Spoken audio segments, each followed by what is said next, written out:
پہلے بعض اہم خبروں کی سرخیاں۔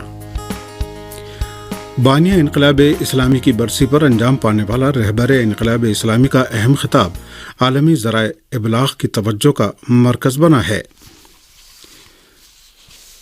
ایران کی وزارت خارجہ کے ترجمان نے کہا ہے کہ جنوبی ایران میں خلیج فارس کے قلب میں واقع تنبے بزرگ، تنبے کوچک اور ابو موسیٰ نامی تینوں جزائر ایران کا اٹوٹ حصہ ہیں۔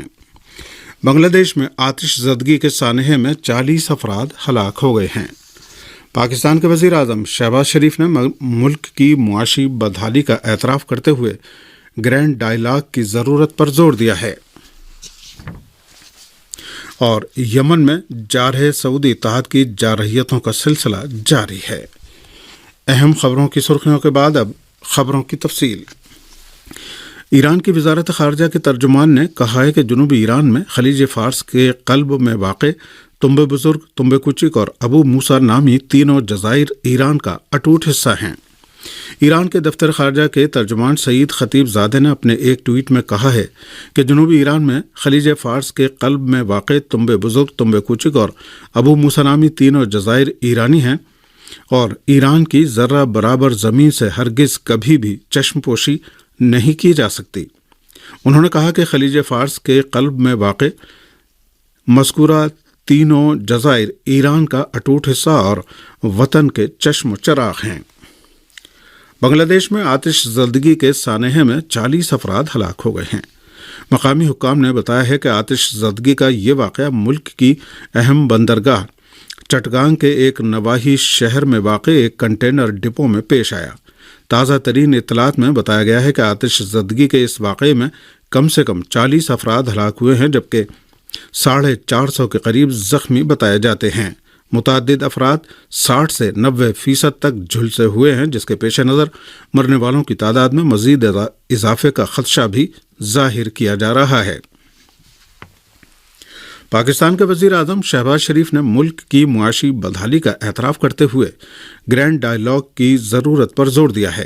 میڈیا رپورٹوں کے مطابق لاہور میں ایک تقریب سے خطاب کرتے ہوئے وزیر اعظم شہباز شریف کا کہنا تھا کہ قرض پر انحصار کرنے والا ملک کب تک زندہ رہے گا۔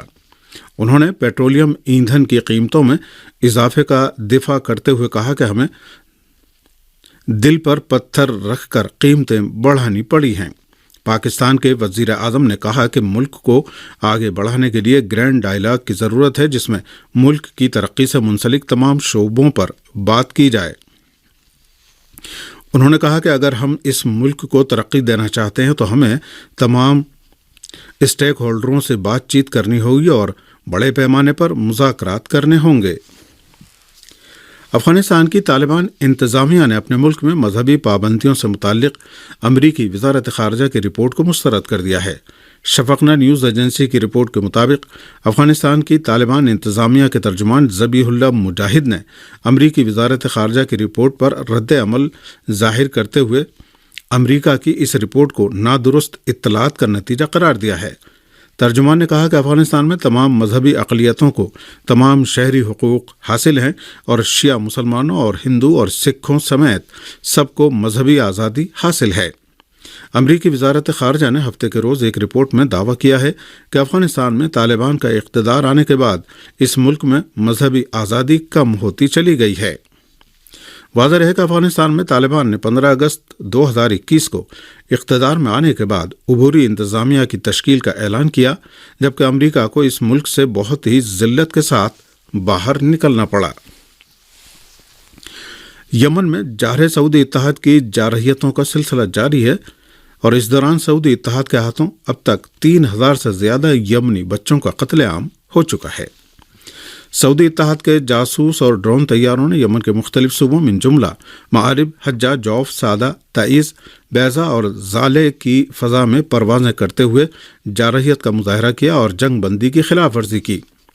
اس رپورٹ کے مطابق سعودی اتحاد نے یمن کے مختلف علاقوں من جملہ مآرب، تعیز، حجہ، الجوف، سعدہ، الزالے اور البیضہ پر راکٹ اور توپ خانے سے حملے کیا اور یمنی فوج اور عوامی رضاکار فورس کے ٹھکانوں کو بھی نشانہ بنایا۔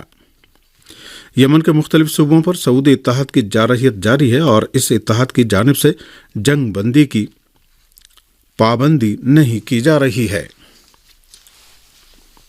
یمنی عوام کے خلاف مسلط کردہ سعودی اتحاد کی جنگ میں 3100 سے زیادہ بچے شہید ہوئے ہیں۔ یمن پر سعودی جارحیت کے نتیجے میں اب تک 10,000 یمنی شہید و زخمی ہوئے ہیں، جبکہ 40 لاکھ لوگ بے گھر ہوئے ہیں۔ غاصب صہیونیوں نے ایک بار پھر مسجد الاقصی پر حملہ کر کے اس مقدس مقام کی بے حرمتی کا ارتکاب کیا ہے۔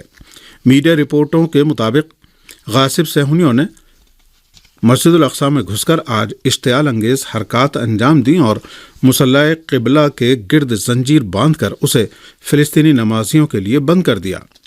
غاصب صہیونیوں نے جمعے کو بھی مسجد الاقصی کے مختلف احاطوں میں گھس کر اشتعال انگیز حرکتیں کی تھیں۔ مسجد الاقصی پر صہیونیوں کے حملے، جارحیت اور اشتعال انگیزیوں پر بین الاقوامی اداروں اور انسانی حقوق کی تنظیموں نے مکمل خاموشی اختیار کر رکھی ہے۔ دوسری جانب فلسطین کی استقامتی تنظیموں نے مسجد الاقصی کی بے حرمتی اور صہیونیوں کے اشتعال انگیز اقدامات کے بارے میں سخت خبردار کیا ہے۔ حماس کے سینئر رہنما محمود الزہار نے خبردار کرتے ہوئے کہا ہے کہ اسرائیل کی نابودی کا وقت قریب آ گیا ہے اور صہیونی حکومت کی برتری کے تمام ستونوں پر بیک وقت حملوں کا وقت آن پہنچا ہے۔ یہ خبریں آپ کی خدمت میں ریڈیو تہران سے پیش کی جا رہی ہیں۔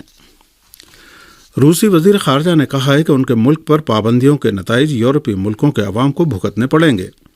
روس کے وزیر خارجہ سرگئی لاوروف نے مغربی ملکوں کی جانب سے عائد کی جانے والی پابندیوں پر نکتہ چینی کرتے ہوئے کہا کہ اس کے نتائج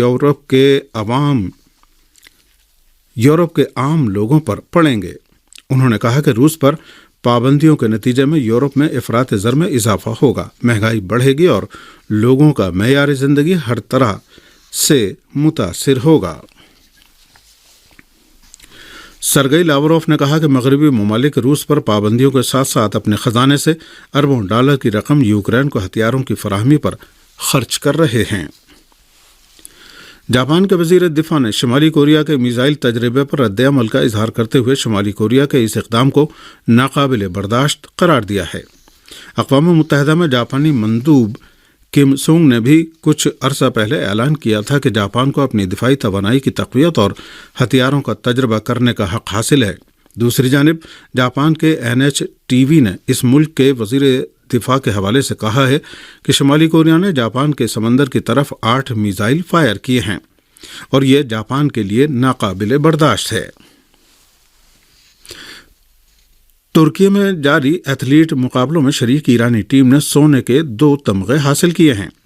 ایران کے مہدی پیر جہان نے 400 میٹر ہرڈل ریس میں چیمپئن بننے کا اعزاز حاصل کر لیا ہے۔ انہوں نے مقررہ فاصلہ 49.72 سیکنڈ میں طے کیا اور پہلے نمبر پر رہے۔ اس سے پہلے ایک اور ایرانی کھلاڑی میلاد ناصر جہانی نے 200 میٹر کی ریس میں سونے کا تمغہ حاصل کیا تھا، جبکہ ایران ہی کے محمد حسین اباقی دوسرے نمبر پر رہے۔